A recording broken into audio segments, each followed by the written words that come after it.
Hello, church family. Welcome to today's Sunday school lesson. We are in session 6 entitled Blessed, and our key idea this week is God is faithful to bless his people. And we're in Genesis chapter 30, verses 25 through 34, and then 41 through 43. Let's go ahead and start by asking, how has God been faithful to bless you? How have you experienced God's blessing in your life? And how do you think he wants you to bless others? How do you think he wants to bless others using you, through you?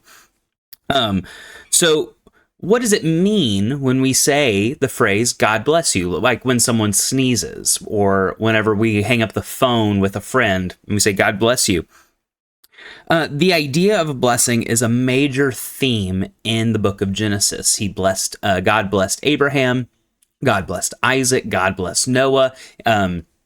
Whenever he created Adam and Eve, it says he created them, and then he blessed them, and he created creation, birds in the air, beasts on the ground, fish in the sea.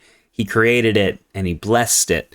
What does that mean, though? It means to bestow favor or to fill with benefits, to give benefit or blessing or favor to someone or something. God's blessing was bestowed upon people not only to be a blessing to them, but also for God to use them to bless others. If you remember, when he said, you will bless the nation, or other nations will bless you, but through you, the nations will also be blessed. And so it's important to remember that God is faithful to bless his people, and that one of the reasons he does so is that we might also be a blessing to others. So God blesses us so that we can bless others. So Genesis 29, the chapter just before this, just for the context of it, it gives an example that one reaps what he sows. And Jacob traveled on to the land of Haran. He came upon the home of Laban. Laban was his mother's brother, his uncle, and he met Rachel at a well. Rachel is his first cousin, and that's who he met first. And I'm trying to find it in the... Okay, so Leah. I could not remember just now what Rachel's sister's name was, but he fell in love with Rachel, and so he said, I'm going to work for Laban for 7 years and marry Rachel. And so Laban actually ends up tricking Jacob, and he gives him Leah because Leah was the older sister to marry first. And then he had to work another 7 years to marry Rachel. For another 7 years there. And that happens in the book of 29, chapter 29.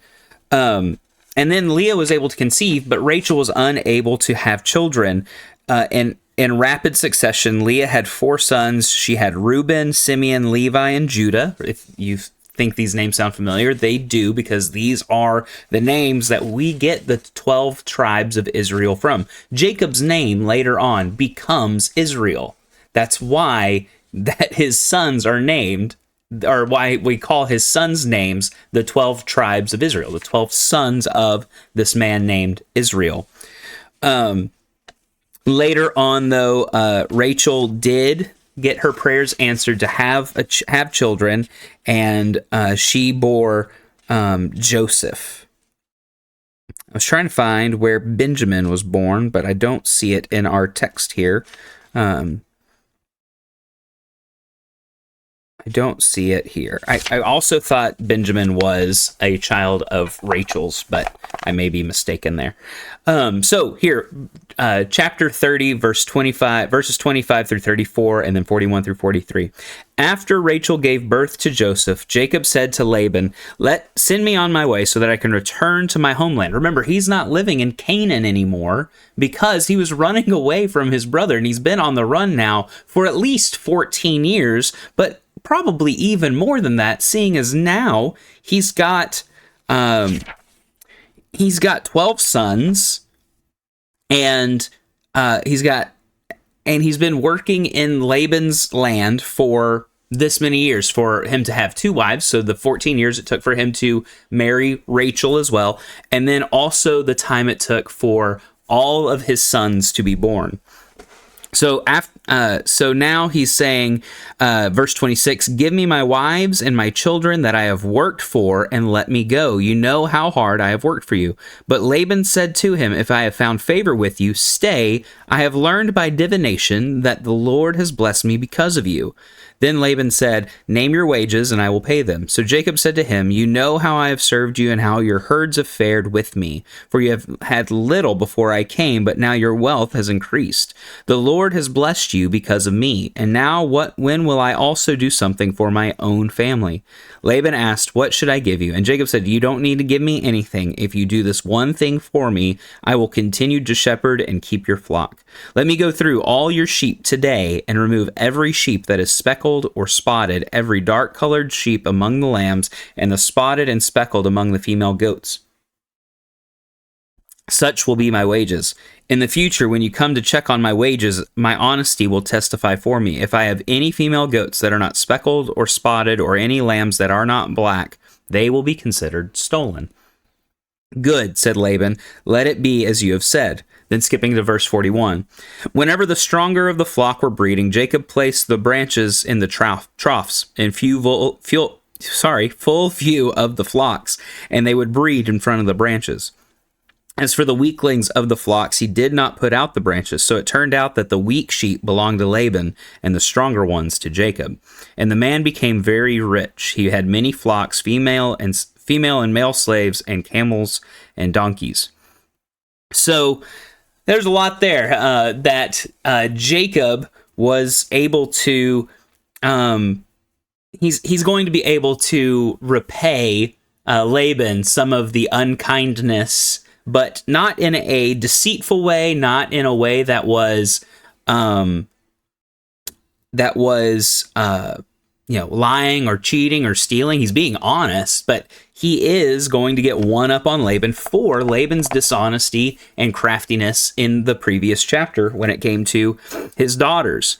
So we're going to see how God blesses Jacob through Laban's really misjudgment, but also how Jacob has been a blessing to Laban throughout his time living in his home and in his land. So first, the past. And our idea with this section is believers can be encouraged by God's past blessings. We need to be able to look at the past as we look at God's blessings on our lives so that we can remember his faithfulness, because we might not be going through a time of pure blessing. We might be going through a time of trial, and it's important for us to remember past blessings so that we can go through those trials with faith and still have assurance of our faith. So let's read these first 6 verses, 25 through 30. After Rachel gave birth to Joseph, Jacob said to Laban, send me on my way so that I can return to my homeland, Canaan. Give me my wives and my children that I have worked for, and let me go. You know how hard I have worked for you. But Laban said to him, if I have found favor with you, which means if it pleases you, that's another way that phrase can be interpreted. Excuse me, I have to drink my coffee. We're going to a Rangers game today, and so I'm recording this video in the morning. If I have found favor with you, stay. If I have learned by divination. Now, divination is an observance of the signs and the omens around you, and it's actually described as witchcraft in the Bible. And the Lord actually opposes it very much so. He says, "Do not practice divination, for this is a abomination unto the Lord." He calls it abominable to him.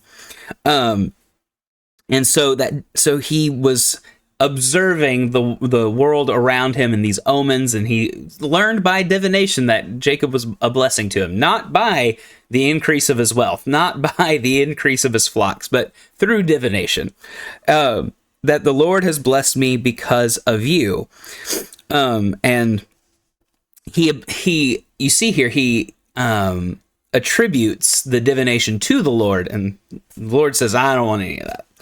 Anyway, verse 28, Laban said, name your wages and I will pay them. So Jacob said to him, you know how I have served you and how your herds have fared with me, for you had very little before I came, but now your wealth has increased. The Lord blessed you because of me. And now when will I also do something for my own family?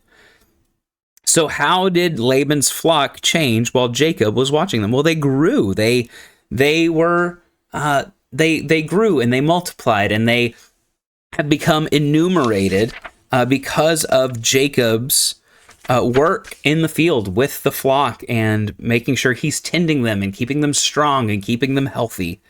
So, why did both Jacob and Laban credit God with the change in the flock? Well, I think Jacob was doing it as a sign of humility. He didn't really have anything to do with the flock becoming stronger. He was just out there with them. Laban credits God with the flock because he doesn't want to credit Jacob with the flock. But and he also doesn't really. He's using divination. He's not really trusting in the Lord. But the real reason that they both attribute it to God is because it comes from God. All blessings come from the Lord, and this is no different. And so how do God's past blessings raise a person's expectations for the future? Well, if we can see how God has blessed us in the past, the Bible tells us to come expectantly to the Lord, to expect him to do something. Jesus himself says that you shouldn't ask. Well, it's really, he doesn't say it like this. There was a man whose son was sick, and he says, Jesus, if you can do this, and if you are willing, and if you can do this, and Jesus basically says, if I can, of course I can. He's like, believe. And then the man says, Lord, I believe, help my unbelief. So we need to be expectant to the Lord, or of the Lord to bless us, but we can only do that when we're being obedient. We cannot expect the Lord to bless us when we're living in disobedience. So Joseph was a blessing to Laban, even though Laban wasn't always doing something that was in the Lord's interest. The Lord blessed Laban because he was blessing him through Joseph. He wanted Joseph to be a blessing. It was fully an experience for Jacob that rolled over to Laban instead of being solely for Laban's benefit. So our second section is present. So this is now the present time. This is verses 31 through 34. Laban asked, what should I give you? And Jacob said, you don't need to give me anything. If you do this one thing for me, I will continue to shepherd and keep your flock. Let me go through all the sheep today and remove every sheep that is speckled or spotted. He's saying, let me go through and find all the different ones. I'll take all of the different ones. You can keep all the white ones and all the clean ones and all the pretty ones, and I'll take all the ones that have a little blemish here and there. Now, we know that there's not really a difference in the quality of a sheep based on the color of its fur and the color of its coat. And so Jacob's really doing this to, I have a kitty cat. 1 second. Let me pause my video. Let me take care of the kitty cat. I'm so sorry about that. Miko apparently snuck upstairs while I was making my coffee this morning, and she was screaming her head off.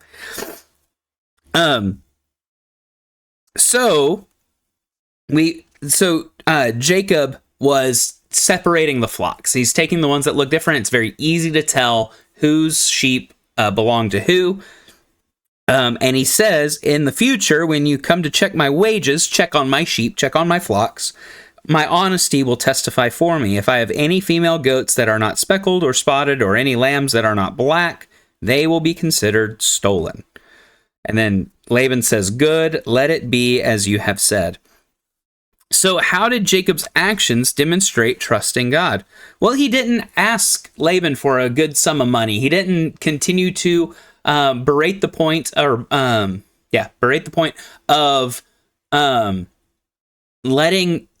Laban letting him go. He didn't belabor the point. That's what I was trying to say, not belabor the point. He didn't continue to, go down that path. Instead, he said, all right, if you want me to keep working for you, I'll keep working for you. But this is what I want as my payment. I want all of your different sheep. And he trusted in God to provide healthy flocks, even though these sheep are all spotted. And it turned out that a lot of the sheep were spotted. And so Jacob ended and we're going to get to this later, ended up with a lot of sheep, a huge flock, and became very rich because of it. So what are some ways people demonstrate integrity? Well, we saw Jacob demonstrated integrity because he said, if you want to come and check on the flocks, any sheep that are blemished, those are mine. And you can very easily tell that these are mine. Because just like genetics, if you have two sheep that have blemishes on them, their lambs will more than likely have blemishes on them. If you have two purely white sheep, their lambs will more than likely have white sheep. They will produce clean white coats. So there was a very easy way to tell if Jacob had stolen any of Laban's sheep, any of his flock.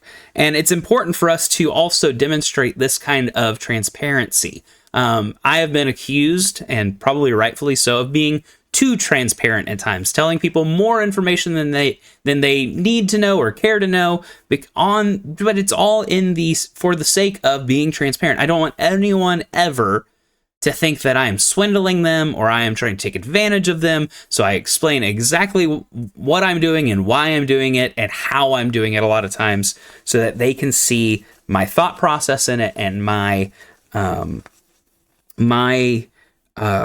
desire to be truthful and honest with them. So then we move on to our last section. This is the future, Genesis 30, verses 41 through 43, and we can celebrate God's blessings in our lives. So we see here a little bit of superstition that is being practiced, but we know that it wasn't the superstition that caused this to happen. We know that it was the Lord. Verse 41. Whenever the stronger of the flock were breeding, Jacob placed the branches in the troughs in full view of the flock. I did it again. And they would breed in front of the branches. As for the weaklings of the flocks, he did not put out the branches, so it turned out that the weak sheep belonged to Laban, and the stronger ones to Jacob. And the man became very rich. He had many flocks, female and male slaves, and camels and donkeys. So this was a folk custom, probably a folk custom, that placing these branches in the troughs would, for some reason, cause the sheep to breed stronger and have stronger babies.